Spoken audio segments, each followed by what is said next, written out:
Hey tubers, kitcha.com. I'm back, like I said.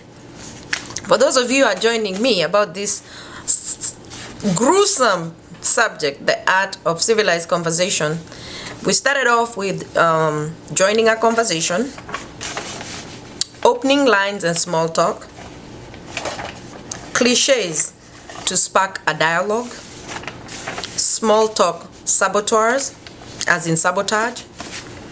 And then we went into the progression of civilized conversation, the 4 steps. Now we're going to go to stay on track. That's a good thing, knowing how to stay on track. It says to keep the conversation on course, don't stir the conversation into a dead end. Always leave the other person something to reply to.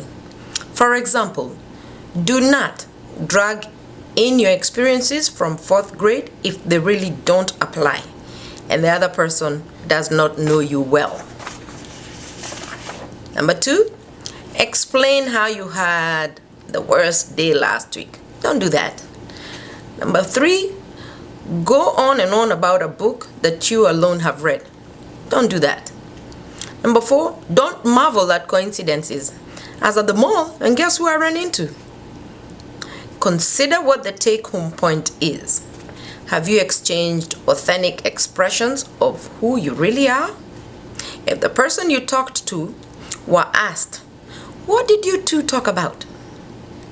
Would there be anything left that was interesting enough for him to tell the other person?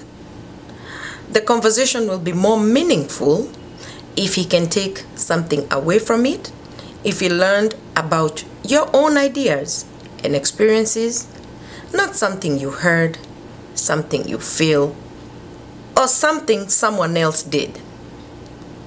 Next subtitle, tubers, very important. Listening. All of us want to talk, but never listen. A good listener is not only popular everywhere, but after a while, he knows something. You become a good talker by being a good listener. So those two go in hand. Being a good talker and a good listener. Number 1, listen carefully to what people are trying to say. Don't lose eye contact. Keep your facial expression neutral. Don't overreact or sit stony-faced. Nod once in a while to show you're paying attention.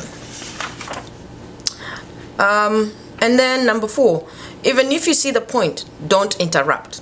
Give the other person time to express themselves. Don't be afraid to let silence into your conversations. You can smile and sit side by side in silence over a meal. In fact, in many societies, people eat in silence as a sign of respect.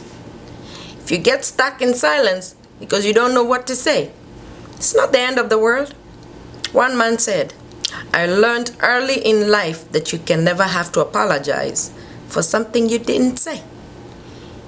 Have the wisdom to let the other person break the silence. So we are still progressing, tubers. Next subheading I'm going to handle is going to be speak with care.